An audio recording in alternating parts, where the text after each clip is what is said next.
Hello दोस्तों, स्वागत है आपके अपने चैनल पे। उसी सीरीज में हम डिस्कस करने वाले हैं बाकी के जो एमसीक्यूज हैं उनके बारे में। आज हम डिस्कस किया हुआ था कि कंसेप्ट्स हमने बताए थे कि किस तरीके से हमें डील अप करना है क्वेश्चंस के साथ, राइट। आज जो हमारे पास क्वेश्चन है फर्स्ट, वो है हमारे पास एक cell membrane that shows fluid behaviour. बात की जा रही है यहाँ पर फ्लूइड बिहेवियर की। तो सबसे पहले दिमाग में हमारे पास होना चाहिए कि what is fluid behaviour due to. बात की जा रही है सेल मेम्ब्रेन के बारे में। तो सेल मेम्ब्रेन की अगर हम बात करें तो हमारे पास हर एक सेल, चाहे वो प्रोकैरियोटिक है चाहे वो यूकैरियोटिक है, सारे के सारे सेल जो हैं दे पोसेस सेल मेम्ब्रेन और you can see it as plasma membrane, right. Although हमने कुछ ऐसी ऑर्गेनल्स जो हैं हमें मालूम है कि जो कैसी रहती है हमारे पास विदाउट मेम्ब्रेन, ऐसी ऑर्गेनल्स भी हैं हमारे पास। जैसे हमने राइबोसोम्स की बात की थी, जैसे सेंट्रियोल्स की बात हम कर रहे हैं, वैसे ही हमें मालूम है एक सेल के बाहर हमेशा एक मेम्ब्रेन बनी रहेगी। और ये जो मेम्ब्रेन है हमारे पास सेल की, जिसको आप प्लाज्मा मेम्ब्रेन या सेल मेम्ब्रेन कह रहे हैं, जो इसका नेचर है, इसका नेचर जो है वो हम याद रखेंगे कि इसका नेचर जो है वो होता है सेमी परमिएबल। अब परमिएबल टर्म आई है, परमिएबल का मतलब क्या है? परमिएबल का मतलब है वो चीज जो अलो कर रही है मॉलिक्यूल्स को सेल के अंदर एंटर करने के लिए, राइट। परमिएबल का मतलब ये है जो परमिट कर रही है, जो परमिशन दे रही है, जो एलोनेस दे रही है, किनको? मॉलिक्यूल्स को, ताकि वो बाहर से जो है वो कहां आ सके, सेल के अंदर आ सके, राइट। तो दोस्तों, लेकिन मैंने यहाँ पे एक टर्म लिखी है सेमी परमिएबल। सेमी मतलब यहाँ पे बात की जा रही है it is half permeable. That means अगर हम बात करें तो आप यहाँ पर एक टर्म हमेशा याद रखोगे कि हमारी जो मेम्ब्रेन है it is selectively semi permeable. मतलब क्या है कि ये कुछ चुनिंदा मॉलिक्यूल्स को ही क्या करती है, एलो करती है अंदर आने के लिए। और वो किस प्रोसेस से करती है? वो करती है हमारे पास ऑस्मोसिस से। तो देखो यहाँ एक ही कंसेप्ट से, एक क्वेश्चन से हम जो है कितने कंसेप्ट्स के बारे में डिस्कस कर रहे हैं। तो डिफ्यूजन और अगर ऑस्मोसिस की अगर हम बात करें तो डिफ्यूजन जो है वो हमें मालूम है, डिफ्यूजन क्या है? That is the movement of molecules from higher to lower concentration. Usually हम डिफ्यूजन टर्म जो है वो यूज करते हैं फॉर गैसियस मॉलिक्यूल्स, लेकिन जब हम बात करते हैं वाटर मॉलिक्यूल्स की, स्पेशलाइज्ड वाटर मॉलिक्यूल्स की बात कर रहे हैं, तो हम वहां पर टर्म यूज करते हैं ऑस्मोसिस की। और ऑस्मोसिस में अगर हम स्पेसिफिकली लिख रहे हैं वाटर मॉलिक्यूल्स की मूवमेंट, तो वाटर मॉलिक्यूल्स की मूवमेंट जो है वो होगी हमेशा हायर से लोअर। याद रखेंगे क्या? हमेशा से हमारे पास ऑस्मोसिस क्या है? It is a special type of diffusion जहां पर वाटर मॉलिक्यूल्स जो है वो हायर कंसंट्रेशन से लोअर कंसंट्रेशन की तरफ क्या करते हैं, मूव करते हैं। लेकिन अगर आपने वाटर मॉलिक्यूल्स टर्म ना यूज करते हुए सॉल्यूट टर्म यूज की है, सोल्यूट टर्म यूज की है दोस्तों, तो सोल्यूट अगर आपने यूज की है तो आप वहां पे कंसंट्रेशन के लिए बात करोगे तो आप बात करोगे लोअर से हायर। बात ये जो है ध्यान से सुनो, इसमें कंफ्यूजन नहीं क्रिएट करो। क्या बोला मैंने? अगर वाटर मॉलिक्यूल्स की बात कर रहे हैं तो वाटर मॉलिक्यूल्स में हम कंसंट्रेशन की अगर बात करेंगे तो हाई से लो करेंगे। लेकिन अगर आप रेफरेंस जो है सॉल्यूट को दे रहे हो तो आप बोलोगे from lower to higher. Clear? किसकी बात बोली? अगर आपने सॉल्यूट बोला होगा तो सॉल्यूट के मामले में ऑस्मोसिस पे आप टर्म क्या यूज करने वाले हो? लोअर से हायर। क्लियर? सो हमने यहां पर एक टर्म डिस्कस कर ली कि हमारी जो प्लाज्मा मेम्ब्रेन है it is selectively semi permeable. That means it allows the molecules, it allows the water molecules and solute molecules. But जो सॉल्यूट मॉलिक्यूल्स यहां पर होंगे दोस्तों वो कैसे होंगे? सेलेक्टिवली, चुनिंदा ही कोई जो है वो वहां पर एंटर कर पाएगा। फॉर एग्जाम्पल आप इसको समझ सकते हैं किस तरीके से, आप किसी फंक्शन पे गए हैं, राइट। तो हमारे पास एक इनविटेशन उसका आता है, तो उस एंट्रेंस में जिसके पास इनविटेशन होगा वो कार्ड चेक किया जाएगा। इनविटेशन होगा तो आपको परमिशन मिलेगी, आपको एंटर करने की परमिशन मिलेगी। लेकिन अगर आपके पास वो इन्विटेशन कार्ड नहीं है, वो पास नहीं है आपके पास, तो आपको अंदर एलोवेंस नहीं होगी, राइट। तो इसी तरीके से हमारी जो सेल मेम्ब्रेन या प्लाज्मा मेम्ब्रेन है, क्लियर। अब जो हमारी सेल मेम्ब्रेन है दोस्तों, तो ये याद रखिए जो हमारी सेल मेम्ब्रेन है वो हमेशा जो है वो क्या होगी, it is a bilayer structure, मतलब 2 लेयर से बनी हुई होती है। और वो 2 लेयर्स कैसी हैं, वो 2 लेयर्स हैं इसमें फॉस्फो और लिपिड्स की, फॉस्फोलिपिड्स, और साथ साथ में इसमें प्रेजेंट होते हैं हमारे पास क्या, प्रोटीन्स। तो आपको याद रखना है कि हमारी जो सेल मेम्ब्रेन है it is a bilayer structure, 2 layers present हैं, और वो लेयर जो है वो किसकी बनी है, लिपिड्स और प्रोटीन्स की। और लिपिड्स भी कोई नॉर्मल लिपिड्स की बात नहीं कर रहे हैं, लिपिड्स में भी हम बात कर रहे हैं फॉस्फोलिपिड्स। तो अगर आप एक नॉर्मल से मैं आपको इसका स्ट्रक्चर बताऊं तो इस तरीके से जो है these are the phospholipids, right. In between यहाँ पे हमारे पास जो है वो क्या है, there are the protein molecules. तो ये हमारे पास जो है फॉस्फेट, अगर इसका स्ट्रक्चर देखोगे तो आपको इसका लेयर का अल्ट्रा माइक्रोस्कोपिक स्ट्रक्चर कुछ इस तरीके से दिखेगा। These are the phospholipids, right. और लिपिड्स में हमारे पास जो है there are tails, there are head regions, right. तो ये हेड और टेल रीजन की बात कर रही हूं, तो ये आगे हमारे lipids, that are the phospholipids, और ये हमारे पास क्या है, these are the protein molecules, these are also proteins.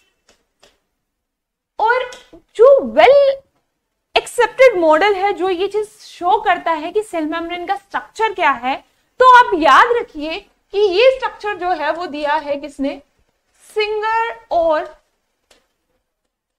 Nicolson ने इन 1972, राइट। जिसमें ये बात कही गई है कि जैसे एक समुंदर है और उस समुंदर में हमारे पास जो है आइसबर्ग्स प्रेजेंट होते हैं, बर्फ के तोदे पर प्रेजेंट होते हैं, सिमिलरली वैसे ही हमारा प्लाज्मा मेम्ब्रेन का स्ट्रक्चर है, जहां पर तो ये सी है लिपिड्स का, it is a sea of lipids in which these proteins are embedded, right. ये प्रोटीन्स इसमें क्या है, these proteins are embedded in the sea of lipids, या आप इसी को बोल सकते हो icebergs in the sea of lipids, right. दूसरी चीज हम क्या बोल सकते हैं, आप बोल सकते हो इनको, these are called as icebergs। icebergs किसके लिए टर्म यूज की है, प्रोटीन्स के लिए।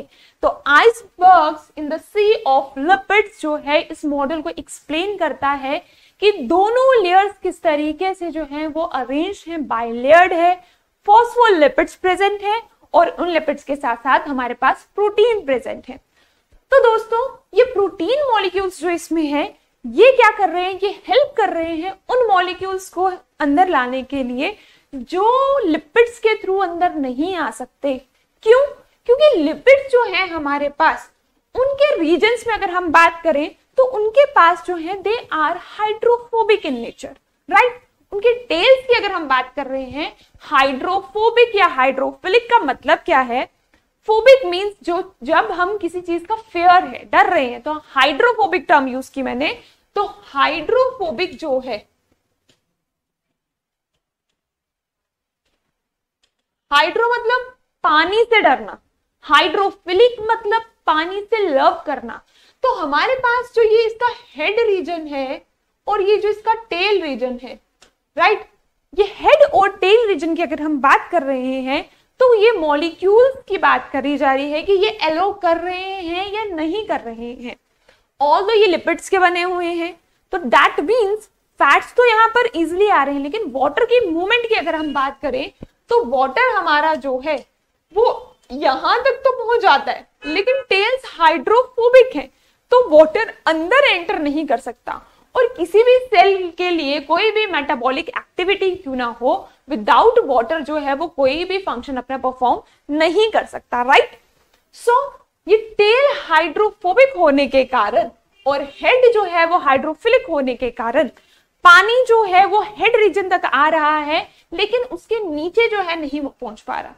अब इसके लिए जो है हमारे ये जो प्रोटीन्स है ये काम करते हैं as an tunnel.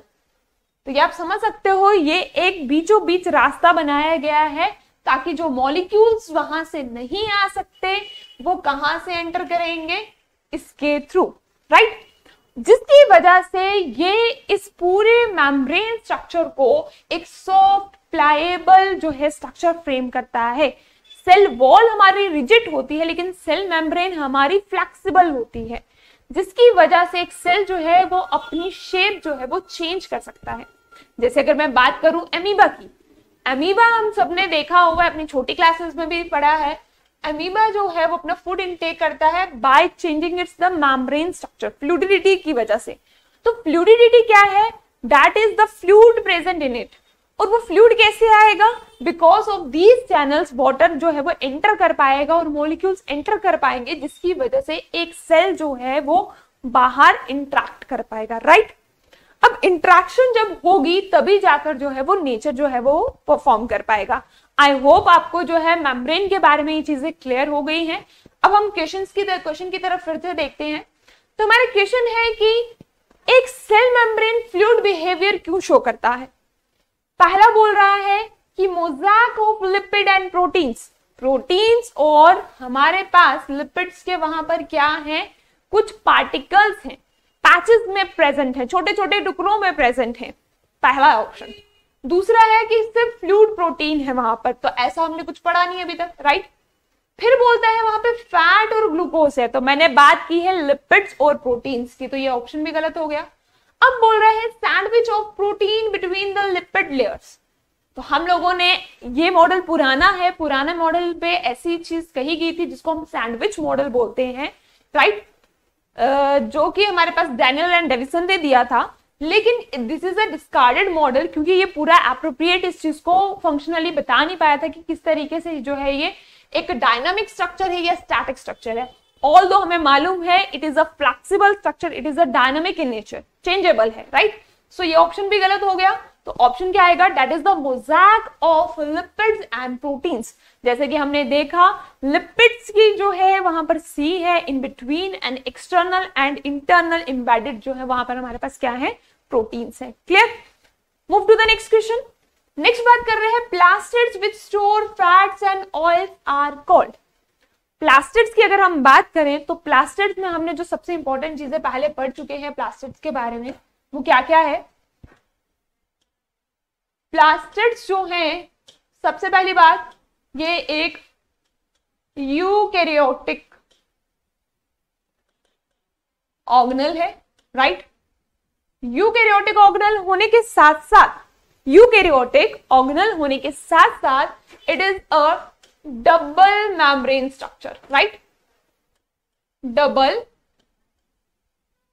Membrane organelle है, 2 लेयर्स प्रेजेंट होती हैं। अब इसमें हमारे पास प्लास्टिड्स में अकॉर्डिंगली इसका जो फंक्शन है ऑन दैट बेसिस अगर हम बात करें तो हम इनको डिवाइड करते हैं into leucoplast, right, chloroplast and chromoplast. Plastids are divided into leucoplast, chloroplast and chromoplast. तो सिंपल सा याद रखेंगे हम क्या? देखो क्रोमो मतलब गूगल क्रोम पढ़ते हैं, क्रोमा मीन्स कलर, मतलब क्लोरोप्लास्ट वो ऑर्गेनल है जो इंपार्ट करती है कलरेशन। जितने भी हमारे पास लीव्स हैं, फ्लावर्स हैं, उनमें हमें अलग अलग जो वेरिएशन कलरेशन शो होती है, that is due to the chromoplast, क्योंकि इसमें इतनी वेरिएबल पिगमेंट्स देखने को मिलती है, राइट। अगर हम बात करें क्लोरोप्लास्ट की तो बेसिकली है भाई, इसमें क्या होगा? बेसिक क्लोरोफिल, जो कि हेल्प करेगी किसमें? फोटो सिंथेसिस में, राइट। ये भी बात क्लियर हो गई। अब बात करते हैं हम ल्यूकोप्लास्ट की, जिसके बारे में हम यहां पढ़ रहे हैं अभी। Leuco means colourless, leuco means colourless. तो ये ऑर्गेनल जो है कलरलेस ऑर्गेनल है, और साथ ही साथ ये हेल्प करती है क्या करने के लिए? स्टोरेज करने के लिए। अब वो किस किस की स्टोरेज, ऑन दैट बेसिस हम इसको डिवाइड कर सकते हैं। सबसे पहले अगर हम बात करें दैट इज अमाइलोप्लास्ट। देखो अमाइलो, अब इसको याद कैसे करना है आपको, अमाइलो बोला है तो डाइजेशन में स्टार्च के ऊपर अमाइलेज एंजाइम काम करती है। स्टार्च पे अमाइलेज एंजाइम काम करती है। देखो दो चीजें यहाँ पे कवर अप हो रही हैं। स्टार्च पे अमाइलेज काम करती है तो अमाइलोप्लास्ट क्या करता होगा, स्टोर करता है क्या, स्टार्च, राइट। वो सब ऑर्गेनल बोल सकते हो, इसके अंदर एक पार्ट है जो स्टोर करता है, किसको, स्टार्च को स्टोर करता है, उसको हम बोलते हैं क्या, अमाइलोप्लास्ट बोलते हैं। क्लियर। दूसरी अगर हम बात देखें यहां पर, ये आ गया फर्स्ट, राइट। दूसरी अगर हम बात करें तो दूसरा जो है हमारे पास दैट इज एलियोप्लास्ट। देखो एलियो, लियो, right, that store oil and fats, that stores oil and fats, that is called as elaioplast, right. ये आ गया हमारे पास क्या, एलियोप्लास्ट, राइट। थर्ड वन अगर हम बात करें अकॉर्डिंग टू द स्टोरेज, अगर वो प्रोटीन स्टोर कर रहा है, अगर वो प्रोटीन स्टोर कर रहा है then we call it as aleuroplast या फिर प्रोटियोप्लास्ट भी बोल सकते हो आप इसको, प्रोटियोप्लास्ट। नाम से पता चल रहा है दैट स्टोर प्रोटीन। तो एक बार मैं फिर से बता देती हूं क्या कहा। देखो plastid is a eukaryotic organelle, double membrane है, राइट। ल्यूकोप्लास्ट, क्लोरोप्लास्ट, क्रोमोप्लास्ट आ गई हमारे पास। क्रोमो मतलब chroma that imparts colour, chloroplast that shows the chlorophyll pigment and helps in the photosynthesis process, right. Leucoplast की हमने बात की तो हमने बोला ल्यूकोप्लास्ट जो है हमारे पास कलरलेस ऑर्गेनल है जो मेनली हेल्प करती है स्टोरेज के लिए। और storage on the basis of क्या, या तो वो अमाइलोप्लास्ट होगी, अमाइलो मतलब जो स्टोर कर रहा है क्या, स्टार्च, एलियो मतलब जो स्टोर कर रहा है ऑयल या फैट्स, और एल्यूरोप्लास्ट मतलब जो स्टोर कर रहा है हमारे पास क्या, प्रोटीन्स, राइट। अब आपको ये चीज याद होगी, एलियो, एल्यूरो और साथ में अमाइलो। अमाइलो के लिए स्टार्च, एलियो के लिए ऑयल, फैट्स, और एल्यूरो या प्रोटियोप्लास्ट के लिए आप टर्म यूज करोगे for the storage of proteins, right. तो अब हमारा ये क्वेश्चन जो है बिल्कुल क्लियर हो जाएगा कि किसके बारे में बात की जा रही है। तो क्वेश्चन पूछा गया है plastid which store fats and oils. अब आपके दिमाग में डायरेक्ट आंसर आ गया हुआ है, एल्यूरोप्लास्ट नहीं हो सकती, अमाइलोप्लास्ट नहीं हो सकती, इन दोनों को कंबाइन करके इटियोप्लास्ट बोलते हैं। तो आंसर आ जाएगा हमारा elaioplast, right. Move to the next question, आसान हो गई अब ये चीज। नेक्स्ट है which one is not a difference. तो सबसे पहले जो चीज आपको क्वेश्चन में दी जाती है, कोई भी कॉम्पिटिटिव है, अगर आपको वहां पे टर्म लिखा है नॉट अ या इनकरेक्ट करेक्ट, उसको सबसे पहले अंडरलाइन करो ताकि दिमाग में ये चीज बैठे कि ये पूछ क्या रहा है। क्योंकि मोस्टली बच्चे जो है आसान क्वेश्चन इसी तरीके से गलत कर देते हैं कि यहां पूछा क्या है। तो क्वेश्चन एक बार फिर से पढ़ लो, which one is not a difference, not a नहीं है, difference between prokaryote and eukaryote. तो गलती से मत ऐसा कर देना कि कौन सा डिफरेंस है, तो ये छोटा सा आसान सा क्वेश्चन गलत हो जाएगा, राइट। क्वेश्चन है नॉट अ डिफरेंस, डिफरेंस नहीं है। तो सबसे पहले अगर हम बात करें मेम्ब्रेन बॉन्ड ऑर्गेनल्स की, तो हमने सबसे बेसिक डिफरेंस ही यही पढ़ा था प्रोकैरियोट और यूकैरियोट का, कि प्रोकैरियोट में मेम्ब्रेन बॉन्ड ऑर्गेनल्स एब्सेंट है, वेयर एज यूकैरियोट्स में वो ऑर्गेनल्स प्रेजेंट है, राइट। फिर नंबर ऑफ क्रोमोसोम्स की अगर हम बात करें तो क्रोमोसोम्स तो दोनों में प्रेजेंट होंगे depending on the ploidy level, right. Presence of nuclear membrane या प्रेजेंस ऑफ सेल वॉल। अब डिफरेंस कौन सा नहीं है, which one is not a difference, नहीं है डिफरेंस, प्रोकैरियोटिक और यूकैरियोटिक का डिफरेंस नहीं है। तो आप मुझे बता सकते हैं कौन सा डिफरेंस नहीं है इसमें, क्योंकि ये भी एक डिफरेंस है, न्यूक्लियर मेम्ब्रेन का भी डिफरेंस है। सेल वॉल की अगर बात की जाए तो इट इज नॉट नेसेसरी कि यूकैरियोटिक में सेल वॉल नहीं होगा, अगर हम प्लांट सेल की बात करेंगे तो सेल वॉल वहां पर भी होगी। तो हमारे पास ये सारे ऑप्शंस गलत हो जाते हैं, तो आंसर क्या हो जाता है, that is the presence of cell wall, right, clear.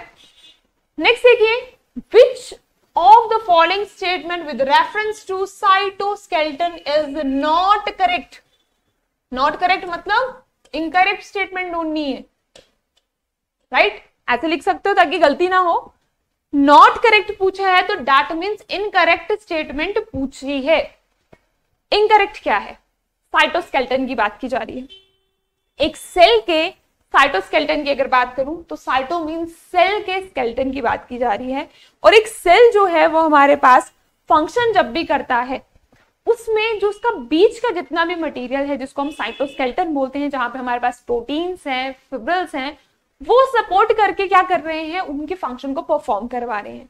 तो पहला ऑप्शन है साइटोस्केलेटन हेल्प्स इन मोटिलिटी, तो बिल्कुल सही बात है, करेक्ट स्टेटमेंट है ये, this is the correct one, कि भाई साइटोस्केलेटन ही जो है वो एलो करता है कि एक सेल जो है वो मूव कर सके because of its microfilaments, microtubules, right, या फिर अगर आप बोलोगे बाकी के प्रोटीन मॉलिक्यूल्स, इंटरमीडिएट फिलामेंट्स। फिर बोल रहा है कि इसी की वजह से सेल अपनी शेप चेंज कर सकता है। एग्जैक्टली मोटिलिटी होगी तो शेप भी चेंज करेगा, तो ये भी करेक्ट होगी स्टेटमेंट।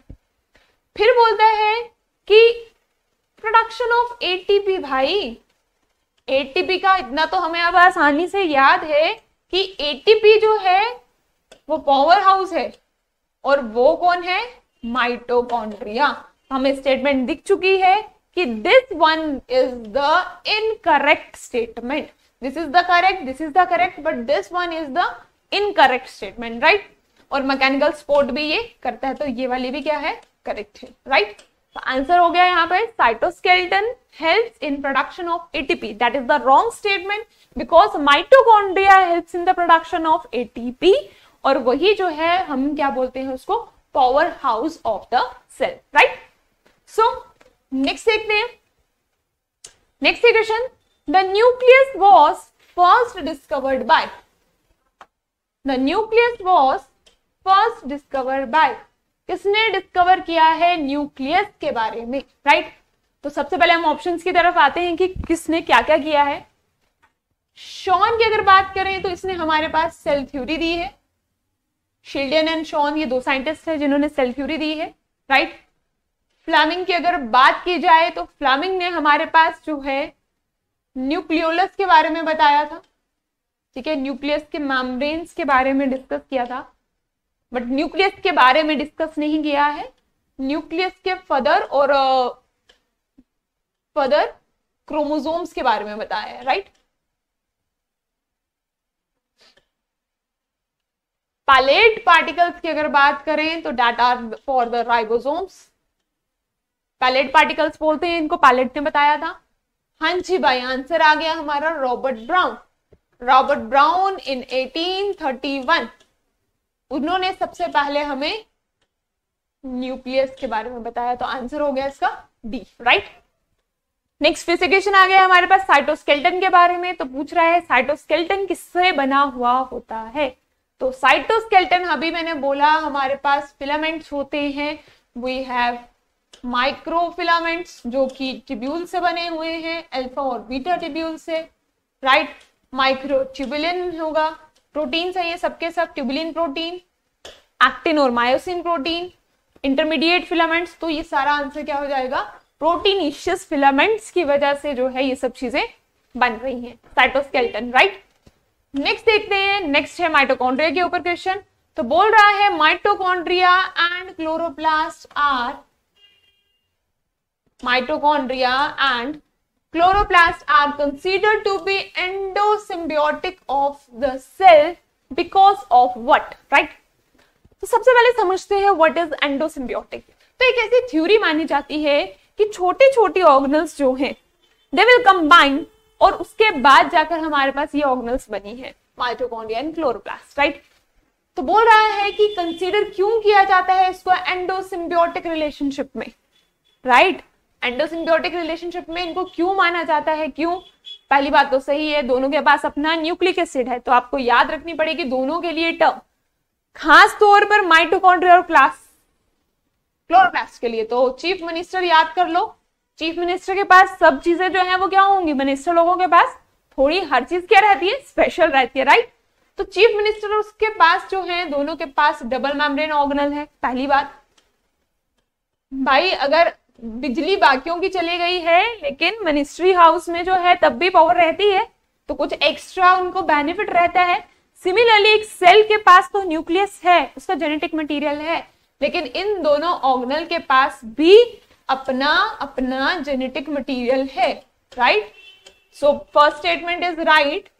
क्या possesses their own nucleic acid, दोनों के पास अपना अपना न्यूक्लिक एसिड होता है, दोनों के पास अपने अपने इनबिल्ट राइबोसोम्स होते हैं, राइट।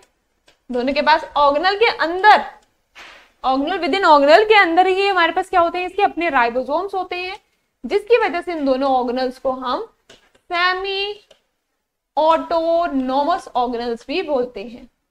सेमी ऑटोनोमस क्यों?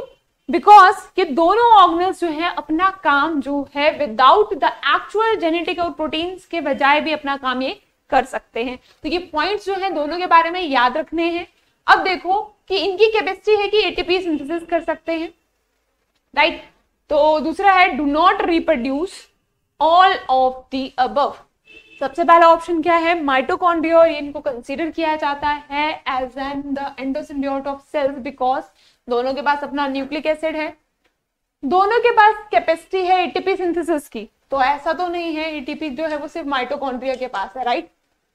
दोनों जो है डू नॉट रिप्रोड्यूस, ऑब्वियस सी बात है, रिप्रोड्यूस तो नहीं कर सकती हैं, ये काम कर रही हैं, तो ये भी नहीं आएगा, ये भी नहीं आएगा, तो आ जाएगा क्या answer, because both the organelles have their own nucleic acid, right. Next अगर हम बात करते हैं, नेक्स्ट है अबाउट द स्पेरियोसोम्स। स्पेरियोसोम्स की अगर हम बात करें तो हमारे पास स्पेरियोसोम्स जो है प्लांट सेल की, आप इनको प्लांट लाइसोसोम्स बोल सकते हो, राइट। ये सिर्फ प्लांट्स में मिलेंगे और किसी में नहीं मिलेगी, ऑर्गेनल सिर्फ प्लांट में मिलेगी। Spherosomes are involved in what? सबसे पहली चीज मैंने बोली कि स्पेरियोसोम्स जो हैं they are called as the plant lysosomes. तो प्लांट के लिए जो लाइसोसोमिक एक्टिविटी करते हैं वो ये स्पेरियोसोम्स करते हैं, पहली चीज। दूसरी चीज आपको याद रखनी है, ये सिर्फ आपको प्लांट सेल में मिलेंगे, एनिमल सेल में नहीं मिलेंगे। और तीसरी चीज आपको जो याद रखनी है, ये हेल्प करते हैं प्लांट्स की ताकि ये सिंथेसिस और स्टोरेज कर सके किसकी, लिपिड्स की, राइट। सिंथेसिस कर सके, स्टोरेज किसकी, लिपिड्स की, क्योंकि प्रोटीन की सिंथेसिस काम करना जो है वो राइबोसोम्स का काम है, राइट। और कार्बोहाइड्रेट्स के लिए हमने अभी माइलोप्लास्ट के बारे में पढ़ा, और बीटा ऑक्सीडेशन की अगर हम बात करें तो उसके लिए हमारे पास अलग से ऑर्गेनल ही है, दैट इज द ग्लाइकोऑक्सीसोम्स, तो वो इनमें काम करते हैं। तो ऑप्शन जो है वो आ जाएगा इसका फर्स्ट, राइट। फिर पूछ रहा है longest cell in human body.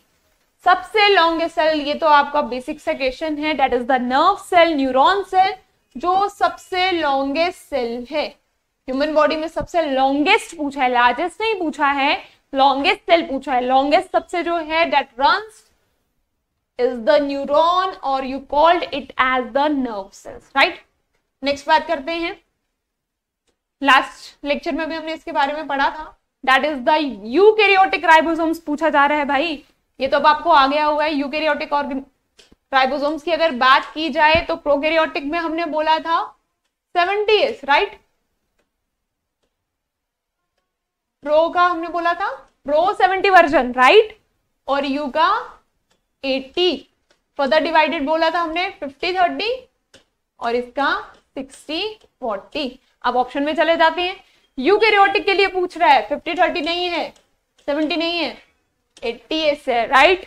तो ये चीज आपकी क्लियर हो गई है यहाँ पर कि हमारे पास यहाँ पर जो है वो क्या है, 80s है। क्लियर हो गई बात यहाँ तक आप लोगों को? तो नेक्स्ट वीडियो में हम बाकी के एमसीक्यूज के बारे में डिस्कस करेंगे। आई होप आप लोगों को कंसेप्ट जो है वो साथ साथ क्वेश्चन से, मेरा जो मेन मोटिव है यहाँ पर वो एमसीक्यूज की प्रैक्टिस करवाना तो है ही है, लेकिन उसके साथ साथ मेरा जो मेन मोटिव है वो ये है कि क्वेश्चन के जो बेसिक, इसका बेसिक नॉलेज जो है, जो बेसिक कंसेप्ट है वो आप लोगों का साथ साथ क्लियर हो सके, राइट। चाहे आप फिर कोई भी कॉम्पिटिटिव के लिए क्यों ना तैयार कर रहे हो, these are the basic questions. और अगर आप इसको इजिली मेरे साथ इस चीज को फॉलो अप करते जाओगे जैसे जैसे मैं आपको बता रही हूँ, तो मैंने आपसे पहले भी एक गारंटी दी थी, आपको प्रॉमिस दिया था कि वो आपके 11 क्वेश्चन 44 मार्क्स कहीं नहीं जाने वाले। बस एक बार इनको रिवाइज कीजिए, खास करके जो पहली बार पढ़ रहे हैं तो रिवीजन की जरूरत है। बायो में सबसे ज्यादा जो जरूरत रहती है वो रहती है रिवीजन की। Clear? So guys, see you in the next video. Thank you.